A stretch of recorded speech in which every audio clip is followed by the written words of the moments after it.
House bosses in Mewgenics are a completely different level of difficulty, and if you walk into them unprepared, you're basically asking to lose the run. I'm the El Panda, and I have almost 100 hours in Mewgenics already, and I've seen so many different players lose to a house boss because they just aren't prepared for what's coming. And once you beat Zaratana, the house bosses become so much harder as well. So today, I'm breaking down exactly how to beat Zaratana from early game prep to building an in-fight strategy. So first things first, always have a plan before entering the house boss fight. It sounds obvious, but I've seen so many runs fail just because people wander into these fights without a clear strategy. And you can certainly do that with Zaratana at points, but the house bosses after that are really designed to punish improvisation. So if you don't know how you're winning before the fight starts, you're probably not going to win. So when you see that cutscene showing either Zaratana or Pyrofina coming towards your house and you have that 7-day timer, that's when you know it's time to start prepping. When prepping, choose a path that you can reliably clear. Personally, I go through Act 1 to the caves most of the time because it's consistent and safe for building early strength, and I'm sure you've already heard this before, but if you can make it work, definitely go to the hard path. This will get your cats extra levels and items, so it's paramount to prepping for big boss fights like this. Now moving on to the advanced tips. Make sure you finish the Zaratana mask quest that you get from the third fight with Zaratana before the later house bosses appear. By doing a run with the Zaratana mask, you're able to unlock the Throbbing King's domain, and going on those paths really help as well with extra levels. Once you've unlocked the Throbbing Domain, you'll be able to go fight the Throbbing King. And once you're able to defeat the king, not only will you unlock powerful new rare items, you can also keep the ones that you just unlocked from your last run, which will massively boost your item pool for the house boss attempts, and you'll be able to keep that item until you're ready. So I would recommend doing runs to the caves and then going to the Throbbing Domain with new classes that you haven't unlocked the items with. And once you complete those, you'll just get the items for your next fight. And they are really strong for the class that they are supposed to support. Additionally, the extra level ups really matter. You need the stats, and you definitely need those upgraded abilities.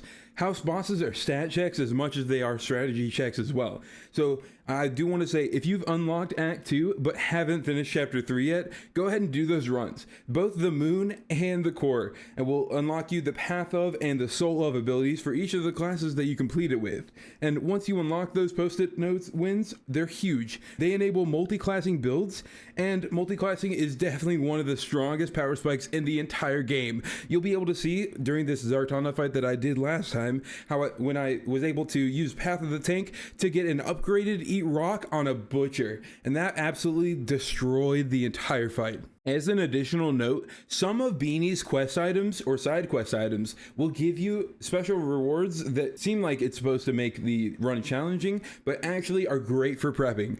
I found his locker as a side quest item, which only gives rare items when you level up for your abilities. So I took that on a run and went just through the alley, and I was able to gather multiple rare items. I think it was 5 or 6 rare items just from going through the alley. So this is a great option to just farm those rare items that you need for this upcoming fight and really talk strategy. And I want to just say this as a general rule from here on out for house bosses: those fights aren't about being fair. They're definitely about over preparing, and if you're under prepared, you'll see the results. And typically that means 4 dead cats. Now, I would recommend stacking relics, passives, and synergies. The goal isn't just survival, it's really dominance. Now let's talk about the actual fight itself, because this is where most runs fall apart. And it's usually not because people don't have enough damage. Zaratana isn't just a damage check, she's a pressure boss. And what that means is that she doesn't just test how hard you can hit, she also tests how well your team functions under stress. The priority should always be control first. Really, status effects, stuns, disables, or anything that limits Zaratana's actions immediately will reduce the pressure on your team. And every turn that Zaratana isn't acting at full strength is a turn where you get to stabilize. You're not trying to rush her down, you're trying to create safe turns where your team can function normally and as intended.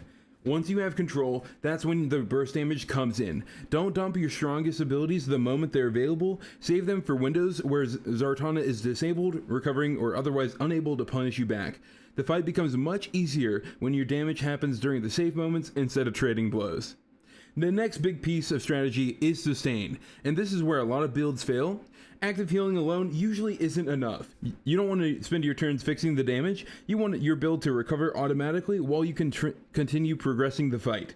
Passive healing, regeneration, lifesteal, or defensive loops are far stronger here because they let you maintain momentum instead of losing it.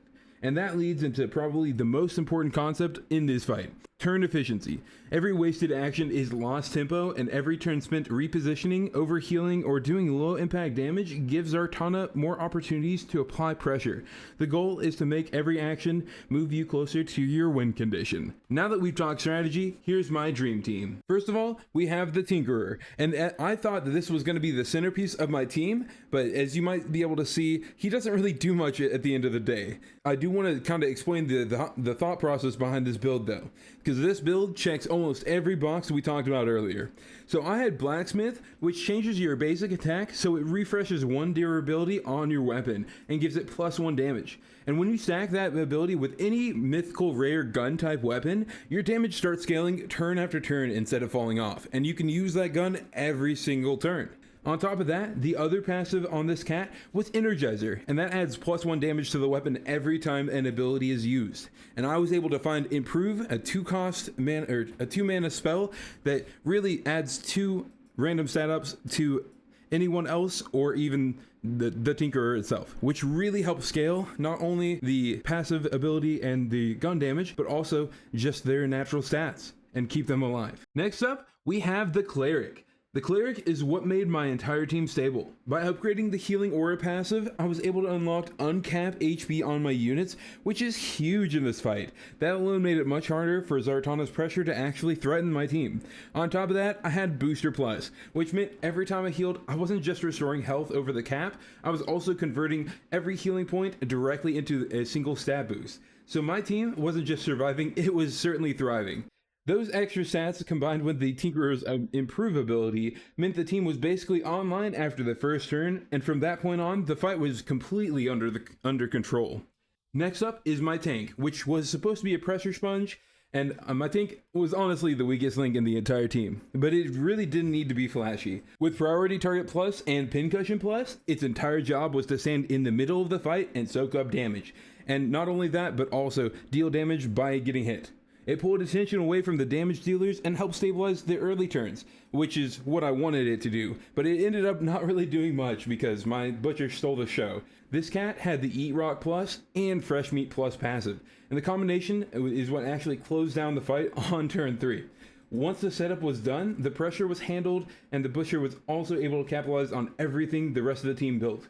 That's ultimately what allowed this run to end the fight on turn 3. The team created the conditions to win, and the butcher delivered the final blow.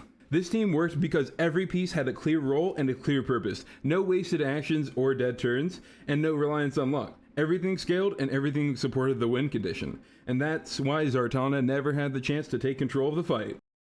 So positioning also matters than a lot of people expect in this fight. Your frontline should definitely be your tank and your sustain, which in this case was my tank and my butcher. The characters that can absorb damage without collapsing, and your backline should be your carry with your control tools. The units that actually end the fight once stability is established. The biggest mistake I see is letting your damage dealer take direct pressure from Zaratana. Your carry's job isn't to survive hits, it's to end phases. And if your DPS is forced to defend themselves, your entire tempo slows down, and that's exactly what Zaratana wants. So here's a mental checklist that everyone should go through if you want to win the Zaratana fight. Enter the fight, you should be able to answer a few questions about your upcoming run. How do you survive the first burst of damage? If someone goes down, how do you recover from that? Where is your sustain actually coming from? And what is your win condition? And most importantly, at what point in the fight do you start winning? If you don't know those answers to the questions yet, you're probably not ready for the fight.